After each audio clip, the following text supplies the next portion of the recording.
you have a lot of problem with Modi, but at the same time, there is a sneaking admiration for him,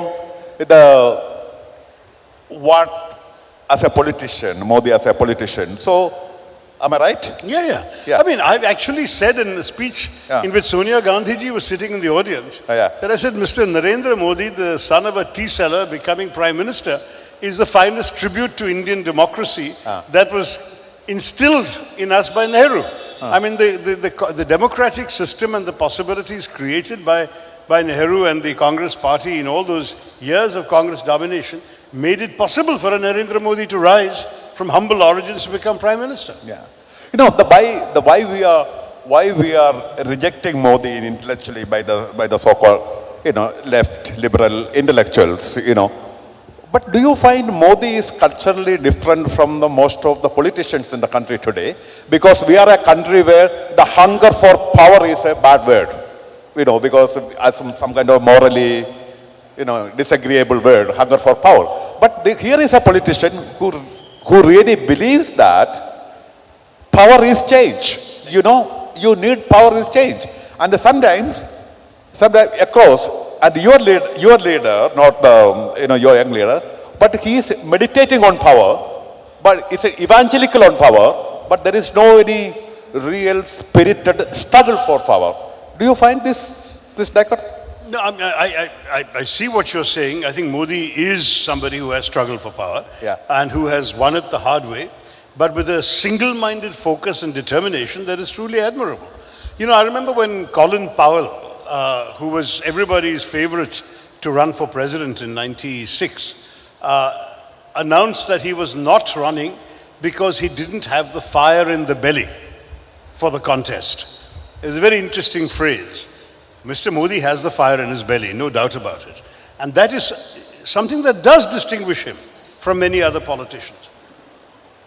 He understands that without power you can't accomplish what you want to accomplish. And so he goes single-mindedly after it. And what is remarkable is the extent to which they leave no stone unturned. I mean, can you imagine a Prime Minister and a Home Minister campaigning in a municipal election, and yet 2 years ago they came down to Hyderabad and campaigned for the municipal corporation there? It was unbelievable, but they did. Look, I mean, I think there is a determination that no stone will be left unturned. There will be no opportunity foregone. Look at the effort they made in Bengal. It was many knowledgeable people agreed with Prashant Kishore that Mamata Banerjee was going to win comfortably. But still they came in and they gave the impression at least of an enormous fight. And she had to fight very hard back in order to hold her seat, hold her state. So there is definitely a hunger for power, a struggle for power, no question about it. Now the question is, of course, I don't think in a democracy that you can attack politicians for being ambitious, because that's part of what democracy is all about. You allow people to fulfill their aspirations and come to power. But you can challenge them on what they're doing with the power they've got. And that is where I've confined my criticism. If you'll see, my biographical essay on Narendra Modi in The Paradoxical Prime Minister is by no means wholly negative. On the contrary, I've analyzed in a neutral tone a number of the techniques he used to get to where he got. So I'm not somebody who's just saying that it's wrong because he has come to power. But what has he done with that power? And then I look at specific acts of injustice towards the minorities, specific moments of silence on issues that he could have spoken out on, when he could, by simply a word, have stopped certain terrible things from happening to citizens of our country. I find a certain self-aggrandizement which is embarrassing, this pushing aside of other people in order to hog the cameras. We've seen too many examples of that on WhatsApp.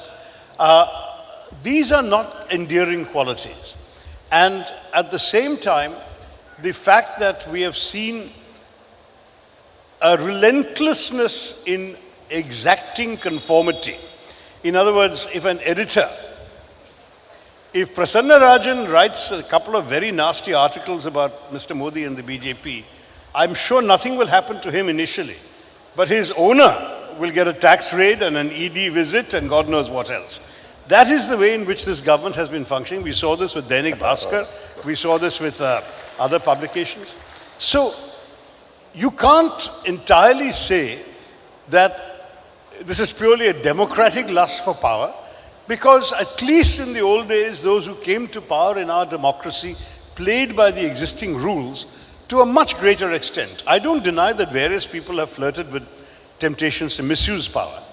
But there has been never such a wholesale use of the institutions of state to the extent that the autonomous institutions in our democracy have been hollowed out and reduced essentially to rubber stamps, including Parliament itself. Yeah. I've never seen Parliament becoming more of a notice board and a rubber stamp in all my years of studying it from outside and all my years of working in it. Now, after all, I mean, I can tell you there is not one single bill in which a single opposition suggestion has been taken on board by the BJP. There is not, in fact, the percentage of bills being referred to committees is lower than ever before. We had, I think when Congress was in power last time, they were criticized because only 63% of bills were referred to committees under UPA. In BJP, it was 11%. That was, so you actually have bills being passed after 7 minutes of discussion in the House. It makes no sense. But these are the kinds of things that make you wonder, where is our parliamentary democracy gone? The argumentative Indian and the deliberative democracy that we're supposed to celebrate. Where has that left us? Where has that been abandoned by us? That's why we need to fight Mr. Modi. It's not about whether the F word applies or doesn't apply.